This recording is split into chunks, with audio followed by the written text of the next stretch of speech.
Hello बच्चों, आज हम लोग पढ़ने जा रहे हैं। मैंने लास्ट लेक्चर में आपको गैल्वेनिक सेल्स बताए थे, इलेक्ट्रोड पोटेंशियल्स क्या होता है, ईएमएफ क्या होता है, ये सारी बातें बता रखी थी मैंने। ठीक है बच्चों, आज हम लोग शुरू करेंगे what is the main difference between galvanic cell और इलेक्ट्रोलाइटिक सेल। गैल्वेनिक सेल और इलेक्ट्रोलाइटिक सेल में मेन डिफरेंस क्या होता है। देखो बच्चों, ये आपके बोर्ड एग्जाम में 2 नंबर का क्वेश्चन आता है और आपसे पूछता है कि भाई गैल्वेनिक सेल और डैनियल सेल, ये इलेक्ट्रोलाइटिक सेल में डिफरेंस मेन क्या है वो बताइए। तो इसको बच्चों को याद रखना है। सबसे पहले तो आपको ये याद होगा कि गैल्वेनिक सेल में क्या होता था, केमिकल एनर्जी इलेक्ट्रिकल एनर्जी में कन्वर्ट होती है। जैसे हम लोग जानते हैं ये बैटरी का क्या हो रहा था, चार्जिंग केस था या डिस्चार्जिंग केस था। डेफिनेटली डिस्चार्जिंग केस था, यानी बैटरी जब लाइट चली जा रही थी तो जो हमारा बैटरी है वो गैल्वेनिक सेल की तरह काम कर रहा था, यानी केमिकल एनर्जी को इलेक्ट्रिकल एनर्जी में कन्वर्ट कर रहा था। ठीक है, इलेक्ट्रोलाइटिक सेल में क्या होता है बच्चों, इलेक्ट्रिकल एनर्जी को केमिकल एनर्जी में कन्वर्ट करके स्टोर करते हैं, जैसा कि बैटरी के चार्जिंग का केस था। दूसरा बच्चों डिफरेंस क्या होता है कि गैल्वेनिक सेल स्पॉन्टेनियस होता है। आपको याद होगा कि जैसे ही लाइट चली जा रही थी तो क्या होता था कि खुद ब खुद जो है इन्वर्टर में जो बैटरी लगी हुई थी वो करंट बाहर सप्लाई करना शुरू कर देती थी। तो इसका मतलब वो स्पॉन्टेनियस है, यानी उसमें डेल्टा जी क्या है बच्चों, निगेटिव है। और ये जो इलेक्ट्रोलाइटिक सेल है ये नॉन स्पॉन्टेनियस है। मतलब ये कि इलेक्ट्रोलाइटिक सेल को जब तक हम चार्ज नहीं करेंगे, बाहर से एक्सटर्नल सोर्स से करंट नहीं देंगे, तब तक ये चार्ज नहीं होगी। इसका मतलब यहाँ ये जो है नॉन स्पॉन्टेनियस है, डेल्टा जी क्या बच्चों, पॉजिटिव है ना बच्चों। वैसे आप लोग भी नॉन स्पॉन्टेनियस है, जब तक खुद से है ना प्रेशर नहीं देंगे तब तक आप नहीं पढ़ सकते हैं। तो आप जो है गैल्वेनिक सेल की तरह काम कीजिए, इलेक्ट्रोलाइटिक सेल की तरह काम मत कीजिए, खुद ब खुद है ना पढ़िए। आइए अब तीसरा डिफरेंस देखते हैं बच्चों कि इसमें कैथोड जो होता है पॉजिटिव होता है और एनोड क्या होता है, निगेटिव होता है। आपको याद होगा मैंने सेल प्रेजेंटेशन गैल्वेनिक सेल में दिखाया था कि राइट साइड कैथोड होता था और लेफ्ट साइड एनोड होता था। आपको गैल्वेनिक सेल का अगर इमेज माइंड में हो तो जिंक वाले हाफ सेल से इलेक्ट्रॉन कहाँ जा रहा था, कॉपर वाले हाफ सेल में। तो वहां पर कैथोड क्या होता है, पॉजिटिव होता है, और एनोड क्या होता है बच्चों, निगेटिव होता है। और किसको आप याद कर लेंगे तो इसका उल्टा मामला किसमें होता है, इलेक्ट्रोलाइटिक सेल में। बच्चों दोनों एक साथ याद मत करना, क्योंकि दोनों एक साथ याद करोगे तो कंफ्यूज हो जाओगे। ठीक है, बस इतना सा कॉन्सेप्ट है, इतनी सी बातें समझ लो कि जिंक वाले हाफ सेल से इलेक्ट्रॉन कहाँ गया था, कॉपर वाले हाफ सेल में। तो इलेक्ट्रॉन कहाँ जाता है, प्लस वाले की तरफ तो जाएगा ना। तो इसलिए इसको याद करने का तरीका ये है कि प्लस वाले की तरफ इलेक्ट्रॉन फ्लो कर रहा है, इसका मतलब कैथोड यहाँ पॉजिटिव होगा और यहाँ कैथोड क्या होगा मेरे बच्चों, निगेटिव होगा। अब देखिए ये बात मैंने लिख दी है, flow of electron is from anode to cathode. यहाँ इलेक्ट्रॉन एनोड से कैथोड की तरफ जाता है। याद है जिंक वाले हाफ सेल से इलेक्ट्रॉन जनरेट हो रहा था और कैथोड वाले हाफ सेल में जा रहा था। और यहाँ पर क्या था, flow of electron is from cathode to anode, यानी यहाँ पर उल्टा हो रहा था। जो यहाँ होगा इसका उल्टा वहाँ होगा। अब आइए, discharge of ion occurs only at cathode. Discharge का मतलब क्या होता है, आपने देखा होगा कि जिंक वाले हाफ सेल में क्या हो रहा था बच्चों, जिंक जो है जिंक आयन बदल के कन्वर्ट होकर के सॉल्यूशन में आके क्या कर रहा था, डिप्लीट कर रहा था, सॉल्यूशन में डिस्चार्ज हो रहा था। ठीक है बच्चों, तो वो जो पार्ट था discharge of ion occurs only at cathode है, यानी कि यहाँ जो सॉल्यूशन में नहीं आ रहा बल्कि वहाँ पर जो कॉपर आयन जो था, ये मैं बात कर रहा हूँ कैथोड की, एनोड की बात नहीं कर रहा हूँ, कैथोड की बात कर रहा हूँ। कैथोड का था कॉपर वाला हाफ सेल था। तो आयंस जो है जिंक वाले हाफ सेल से जब इलेक्ट्रॉन फ्लो कर रहा था तो कॉपर वाले हाफ सेल में आ रहा था, और कॉपर वाले हाफ सेल में electron copper 2 plus ion accept करके कहाँ जमा हो रहा था, इलेक्ट्रोड पे जमा हो रहा था। डिस्चार्ज का मतलब होता है यहाँ पर बेसिकली डिस्पोज होना, किस पे, इलेक्ट्रोड पे जाके जमा होने को कहते हैं डिस्चार्ज होना। यहाँ पर क्या था, discharge of ions in both electrode, यानी यहाँ पर दोनों इलेक्ट्रोड पे डिस्चार्ज होगा। जैसे आपको याद होगा कि जो आयंस होंगे सोल्यूशन में, जब हम बाहर से करंट भेजते हैं तो क्या होता है बच्चों, जो आयन सोल्यूशन में है वो आयंस क्या होते थे, इलेक्ट्रोड पे जाकर के डिस्चार्ज होते थे, जमा हो जाते थे। तो इलेक्ट्रोलाइटिक सेल में दोनों तरफ हाफ सेल में डिस्चार्जिंग हो रहा था, यानी इलेक्ट्रोड पे आयंस डिपॉजिट हो रहे थे। एक तरफ ऑक्सीडेशन हो रहा था, दूसरी तरफ रिडक्शन हो रहा था। लास्ट डिफरेंस ये बच्चों कि इट प्रोड्यूस ईएमएफ। ईएमएफ क्या है बच्चों, करंट को कहते हैं, याद है ना, अमाउंट ऑफ करंट को कहते हैं ईएमएफ। तो गैल्वेनिक सेल से करंट प्रोड्यूस होता था, ठीक है। और ये जो है ईएमएफ इसके लिए रिक्वायर्ड होता है, यानी अगर आप बाहर से करंट देंगे तभी वो इलेक्ट्रोलाइटिक सेल काम करेगा। और यहाँ क्या होता है बच्चों की ईएमएफ जनरेट करता है और ईएमएफ को इस्तेमाल करता है अपने आप को क्या करने के लिए, डिस्चार्ज करने के लिए, ठीक है बच्चों। तो ये मेन डिफरेंस है गैल्वेनिक सेल और इलेक्ट्रोलाइटिक सेल का, तो इसको हम लोग को याद रखना है, ठीक है बच्चों। अब जो है अब हम लोग आगे बढ़ेंगे बच्चों, और अब हम लोग एक नया टॉपिक शुरू करेंगे और वो है कॉन्सेंट्रेशन सेल। कौन सा सेल बच्चों? Concentration cell. तो ये कॉन्सेंट्रेशन सेल क्या है, नाम से अंदाजा लगाइए, क्योंकि आप जानते हैं कि जो कॉन्सेंट्रेशन का मतलब यहाँ पर इलेक्ट्रोलाइटिक सॉल्यूशन से है। और जब ऐसा सेल जिसमें करंट फ्लो करता हो कॉन्सेंट्रेशन के डिफरेंस की वजह से, ऐसा सेल जिसमें क्या हो रहा हो बच्चों, करंट फ्लो हो रहा हो, किसकी वजह से, कॉन्सेंट्रेशन के डिफरेंस की वजह से, तो ऐसे सेल को हम लोग कहते हैं क्या, कॉन्सेंट्रेशन सेल कहते हैं। पहले मैं इसको लिख देता हूँ डेफिनेशन, ठीक है, फिर मैं इसको एक्सप्लेन करूंगा। तो हेडिंग में डालिए concentration cell, concentration cell, concentration cell, ठीक है बच्चों। देखो बच्चों, दो cell in which EMF is generated, EMF is generated due to concentration difference, due to concentration difference of two half cell, two half cell, ठीक है। यानी कि ऐसा सेल जिसमें करंट जनरेट होता है या ईएमएफ जनरेट होता है कॉन्सेंट्रेशन के डिफरेंस की वजह से। अब कॉन्सेंट्रेशन डिफरेंस किसमें होता है, दो हाफ सेल में। अब बोलेंगे सर ये कैसे हो गया, तो मैं आपको बताता हूँ। यहाँ पर दो हाफ सेल लिया गया है और इसमें क्या होता है बच्चों कि दोनों हाफ सेल में एक ही मेटल लिया गया है। आपको सुन करके अगर बैड फीलिंग हो रही कि सर एक ही मेटल में कैसे हो सकता है ये, तो मैं आपको बताता हूँ ऐसा क्यों होता है। आप ध्यान से देखेंगे, जैसे मान लो कि मैंने दोनों हाफ सेल कॉपर वाले ले लिया, ठीक है बच्चों, और इसमें हमने सोल्यूशन भी ले लिया है, इलेक्ट्रोलाइटिक सोल्यूशन। क्योंकि मेटल अगर जो लिया जाएगा तो उसी मेटल का क्या करते हैं, इलेक्ट्रोलाइटिक सॉल्यूशन लेते हैं। साथ ही इसमें सॉल्ट ब्रिज भी है, ठीक है बच्चों, जैसा हम जानते हैं KCl अगर है या कॉटन प्लग है। और ये जो है 1 मोलर कॉपर सल्फेट सोल्यूशन है और ये 2 मोलर कॉपर सल्फेट सोल्यूशन है।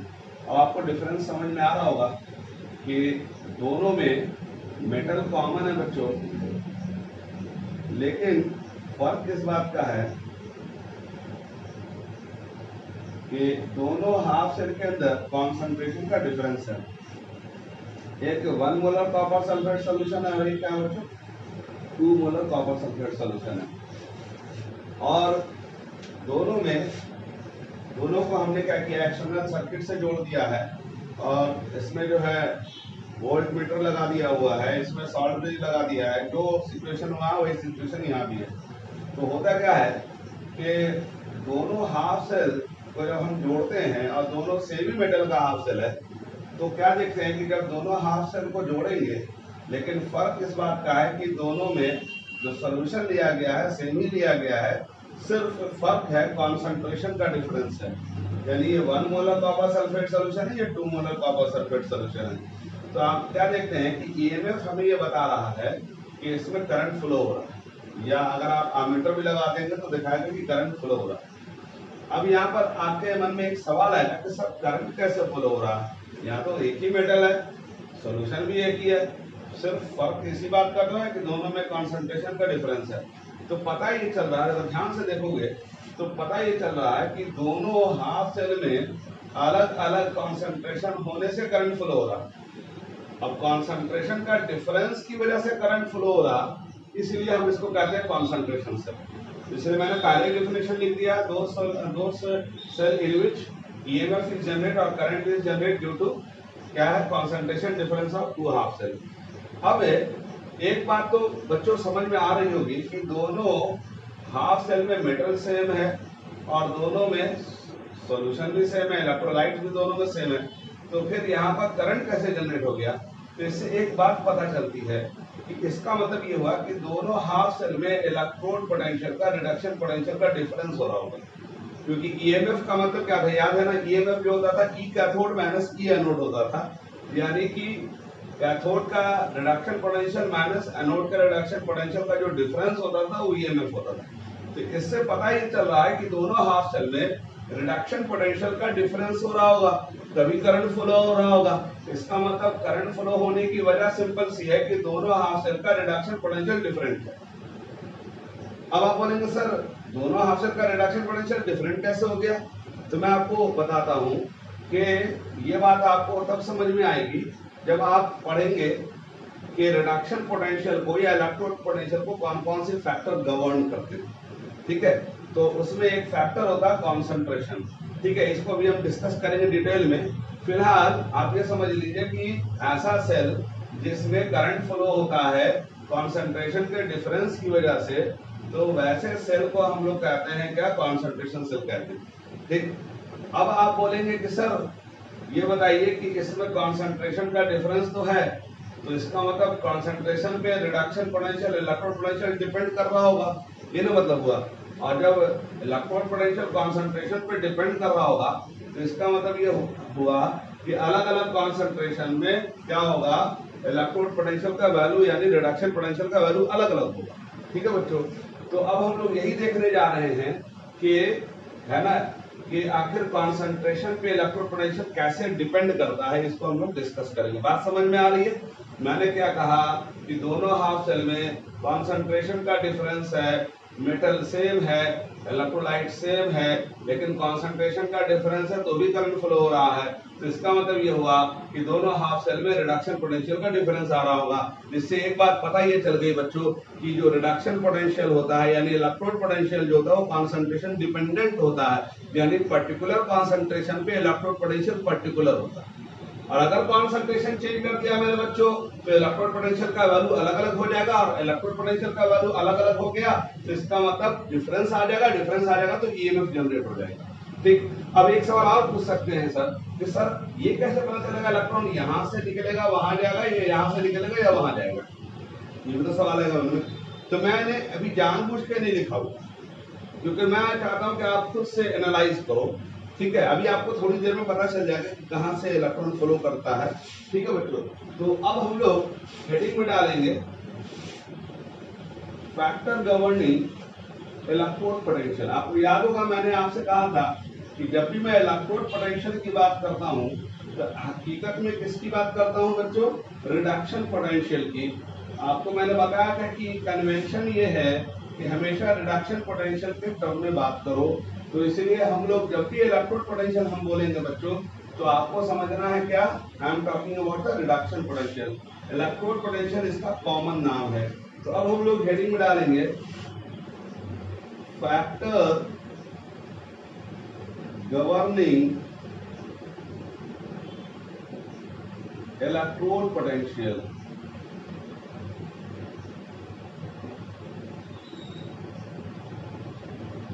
कौन कौन से फैक्टर हैं जो इलेक्ट्रोड पोटेंशियल को गवर्न करते हैं।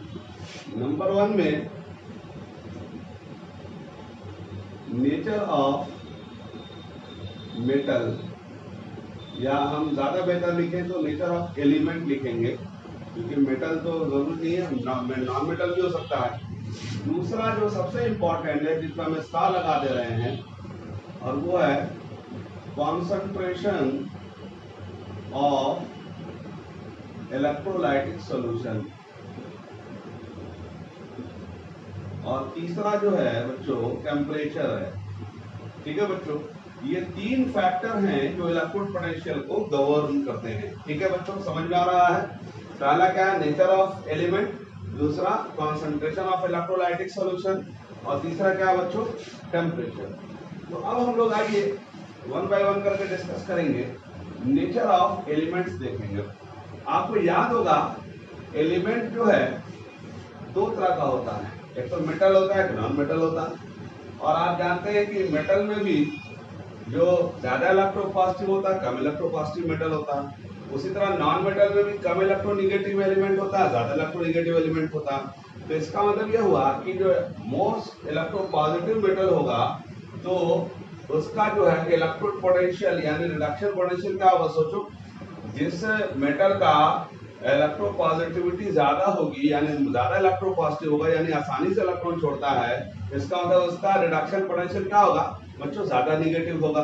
तो इसका मतलब हम क्या लिख सकते हैं, those element which is most electropositive in nature, positive in nature, whose reduction potential value will be more negative।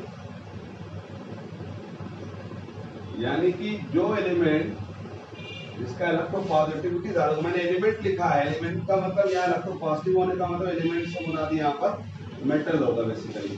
तो जो एलिमेंट का इलेक्ट्रोपॉजिटिविटी बच्चों ज्यादा होगा उसका रिडक्शन पोटेंशियल क्या होगा, ज्यादा नेगेटिव होगा। दैट इज आसानी से इलेक्ट्रॉन छोड़ेगा। मैंने बोला था ये बात, मैंने आपको कैसे वो बताया था कि जितना ज्यादा निगेटिव है उसका मतलब उतना अमीर है। ठीक है बच्चों, और फिर ब्रैकेट में लिखेंगे वाइस वर्सा। वाइस वर्सा लिख देने का मतलब क्या है कि अगर कम इलेक्ट्रोपॉजिटिव है तो उसका रिडक्शन पोटेंशियल क्या होगा, कम निगेटिव होगा, यानी कि पॉजिटिव की तरफ होगा। ठीक है बच्चों, उसी तरह से those element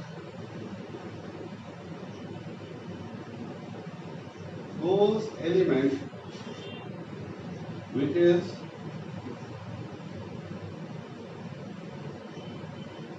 most electronegative in nature, most electronegative in nature,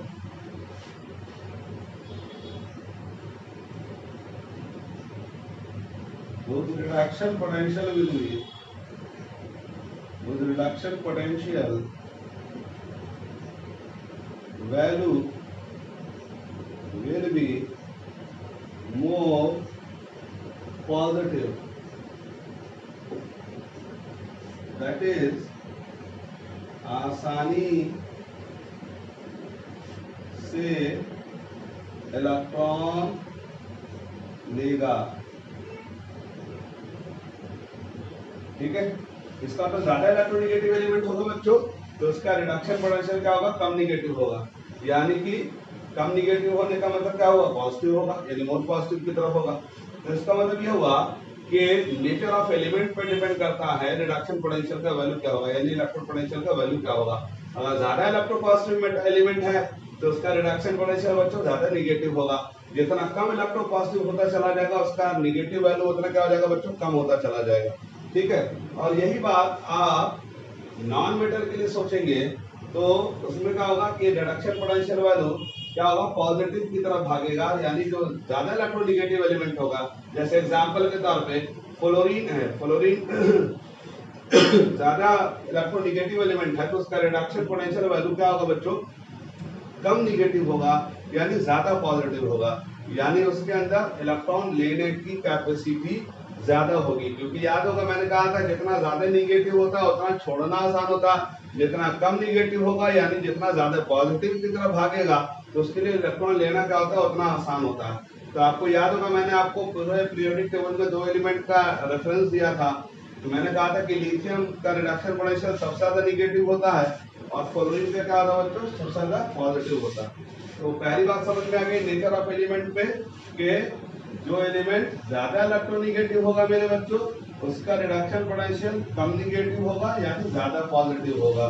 उसी तरह ज्यादा इलेक्ट्रो पॉजिटिव एलिमेंट है तो उसका रिडक्शन पोटेंशियल क्या होगा मेरे बच्चों, ज्यादा निगेटिव होगा, यानी कि वो आसानी से इलेक्ट्रॉन लूज करेगा।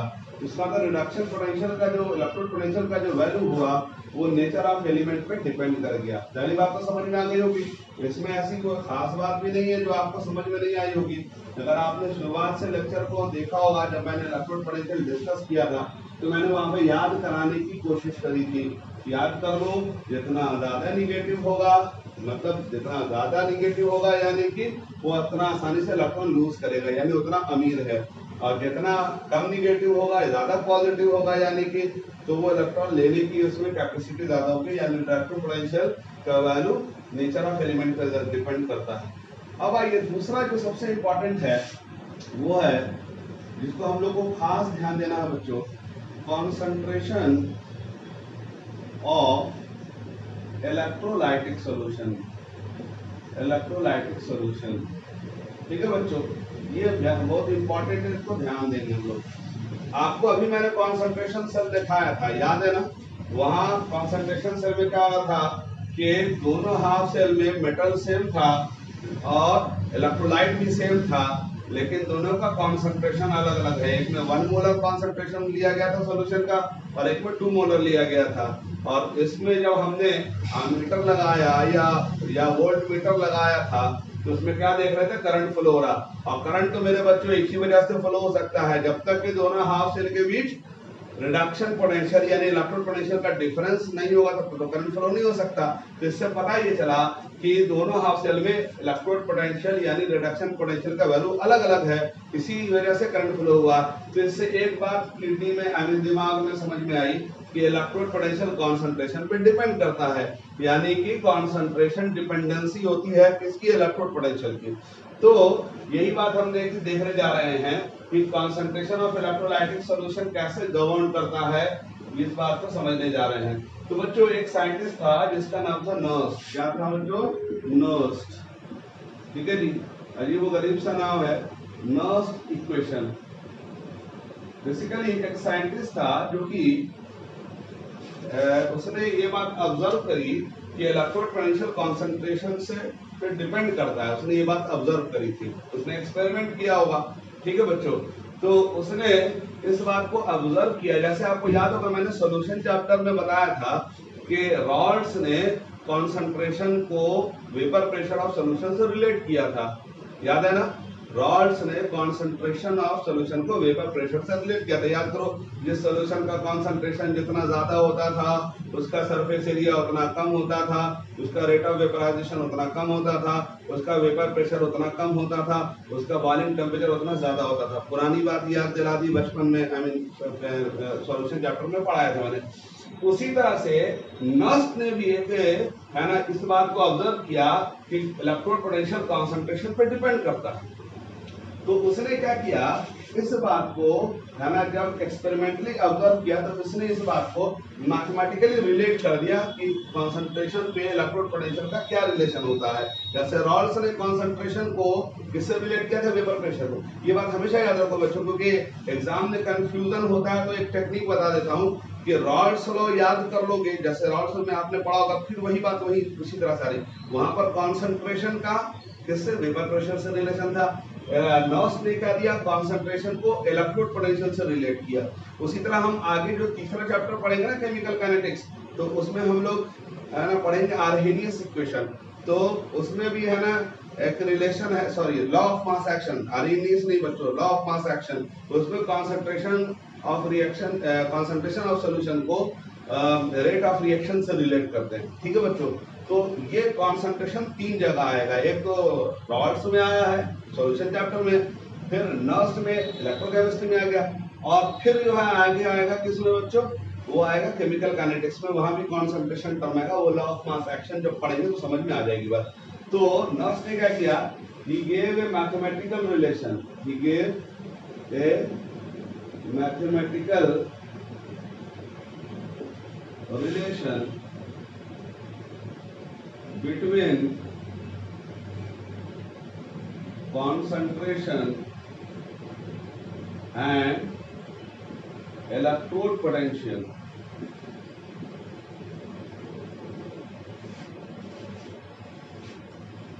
of a cell.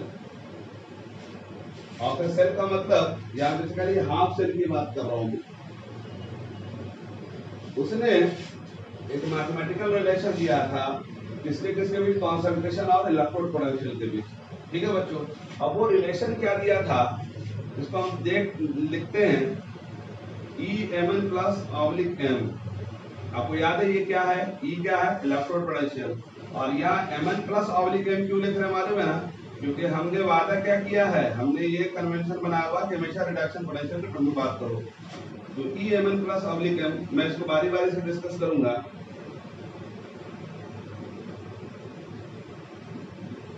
E not Mn plus oblique M -0.059 upon N log 1 upon Mn plus concentration.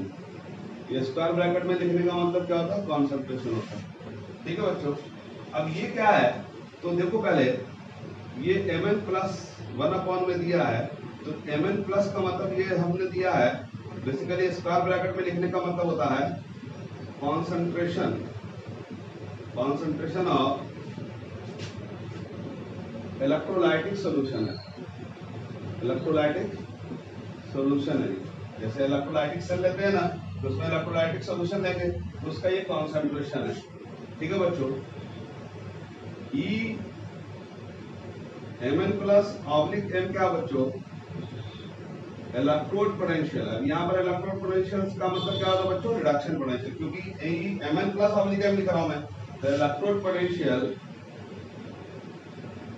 Of electrode at given concentration.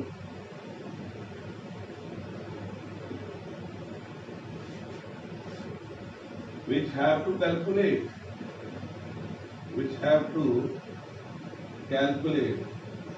मतलब क्या कि ये जो आप देख रहे हो ये कॉन्सेंट्रेशन है। ठीक है, इस कॉन्सेंट्रेशन पे क्या होगा इलेक्ट्रोड पोटेंशियल, वो यानी कि इस कॉन्सेंट्रेशन पे ये इलेक्ट्रोड पोटेंशियल होगा। तो कॉन्सेंट्रेशन अगर हम देंगे यहाँ पे डिफाइन करेंगे तो उस मेटल का इलेक्ट्रोड पोटेंशियल यहाँ कैलकुलेट हो जाएगा। ठीक है बच्चों, यानी कि ये जो है इलेक्ट्रोड पोटेंशियल पर्टिकुलर कॉन्सेंट्रेशन किस कॉन्सेंट्रेशन पे निकालने का ये फॉर्मूला। ठीक है, अब ये E नॉट क्या है बच्चों, तो आपको अंदाजा होगा E नॉट का मतलब क्या होता है, जल्दी बोलो। ये स्टैंडर्ड इलेक्ट्रोड पोटेंशियल है, electrode potential of that electrode मतलब इस इलेक्ट्रोड का इलेक्ट्रोड पोटेंशियल इस कॉन्सेंट्रेशन पे निकालना है। ठीक है, हाफ सेल के अंदर तो ये कॉन्सेंट्रेशन गिवन है, तो उस कॉन्सेंट्रेशन पे इलेक्ट्रोड पोटेंशियल वैल्यू डिफाइन करनी, कैलकुलेट करना है।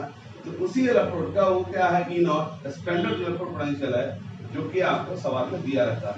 ठीक है, और कॉन्सेंट्रेशन दिया रहेगा इलेक्ट्रोलाइटिक सॉल्यूशन का, और उसी इलेक्ट्रोड का स्टैंडर्ड इलेक्ट्रोड पोटेंशियल का वैल्यू दिया रहेगा। तो आप उस हाफ सेल के अंदर इलेक्ट्रोड का इलेक्ट्रोड पोटेंशियल यानी रिडक्शन पोटेंशियल निकाल सकते हो। आप बोलेंगे सर ये 0.059 क्या है, ये कांस्टेंट वैल्यू है। अगर आप अपने बुक में जाके देखोगे तो इसमें लंबा चौड़ा इक्वेशन लिखा हुआ है। ठीक है, इसको मैंने सिंप्लीफाई कर दिया, उसमें बहुत सारे कांस्टेंट थे, तो उसको कांस्टेंट को जब सॉल्व करेंगे तो 0.059 में आता है। ठीक है, 2.303 nRT करके लिखा हुआ होगा, तो मैंने इसको सिंप्लीफाई कर दिया है। उसमें सारे पैरामीटर को हमने सॉल्व करके कांस्टेंट टर्म को ला करके इस फॉर्म में ला दिया है। ठीक है, आपको यही फॉर्मूला ही याद रखना है। ठीक है, प्रूफ फॉर्मूला नहीं याद रखना, क्योंकि सवाल जब बनाएंगे तो इसी फॉर्मूला को ही अप्लाई करना पड़ेगा। आप बोलेंगे सर ये n क्या है बच्चों, तो मैं यहाँ n यहाँ लिख दे रहा हूँ। n क्या है, number of electron transfer during the reaction, यानी इलेक्ट्रॉन जो ट्रांसफर हो रहा है, यानी इलेक्ट्रॉन वो जो है ना या तो लूज कर रहा होगा या गेन कर रहा होगा, तो वो n का वैल्यू n जो है नंबर ऑफ इलेक्ट्रॉन है। जैसे हमने देखा था गैल्वेनिक सेल में बच्चों, जिंक वाले हाफ शेल से 2 इलेक्ट्रॉन जनरेट हुआ था, कॉपर वाले हाफ शेल में गया था, तो वहां जिंक Zn2+ में कन्वर्ट हुआ था बच्चों, तो n का वैल्यू 2 हो जाएगा।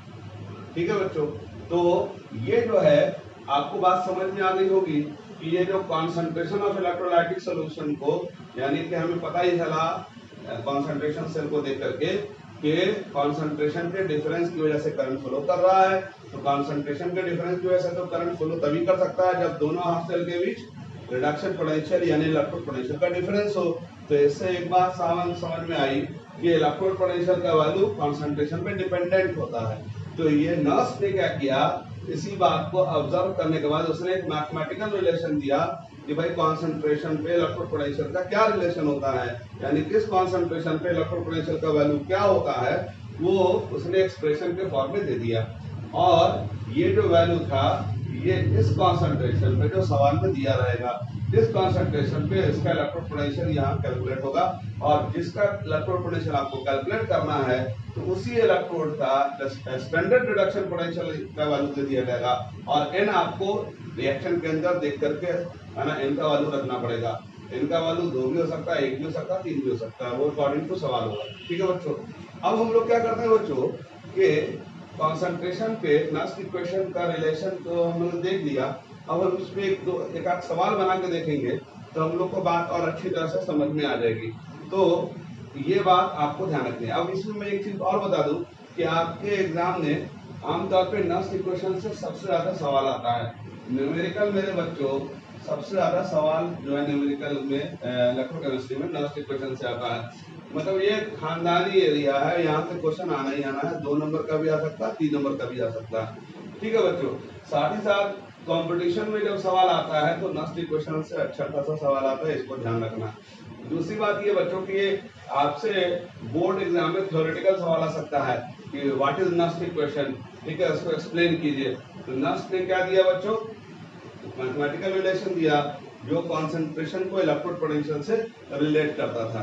ठीक है बच्चों, तो आइए अब हम लोग क्या करते हैं, इस पे 1-2 सवाल बना के देखेंगे तो हम लोग को बात समझ में आ जाएगी।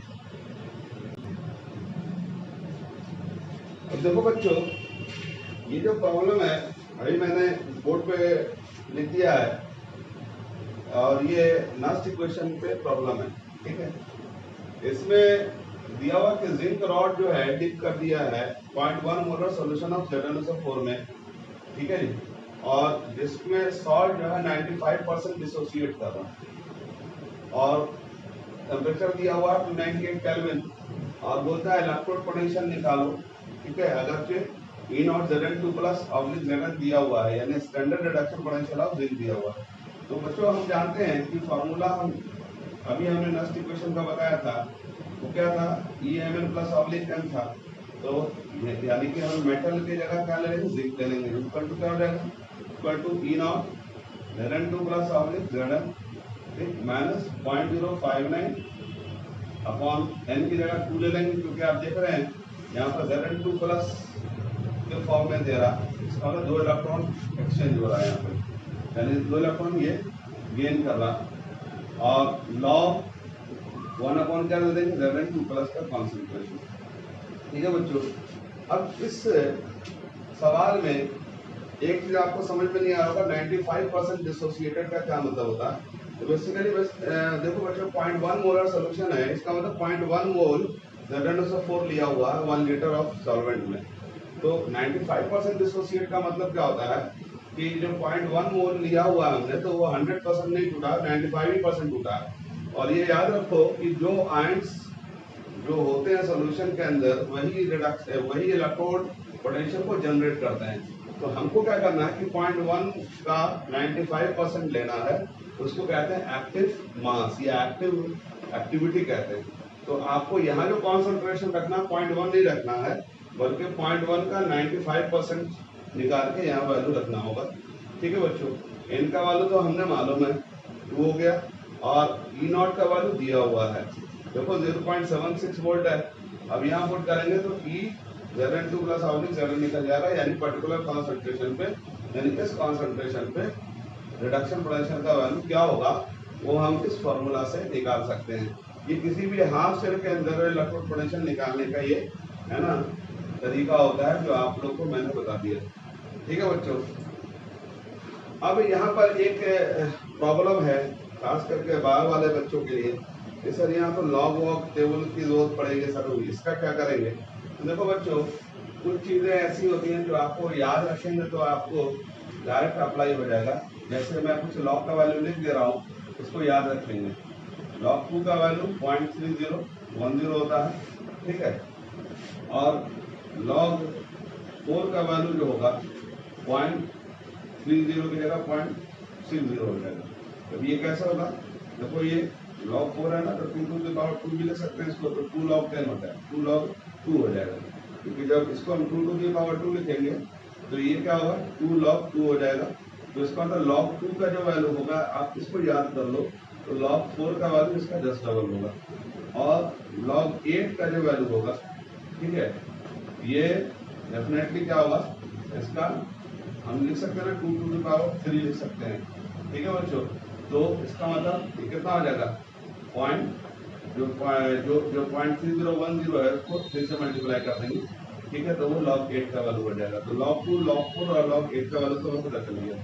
उसी तरह log 3 का जो वैल्यू होता है 0.477 होता है, ठीक है, तो इसका log जो 6 का वैल्यू होगा वो भी अप्रॉक्स इसका डबल हो जाएगा।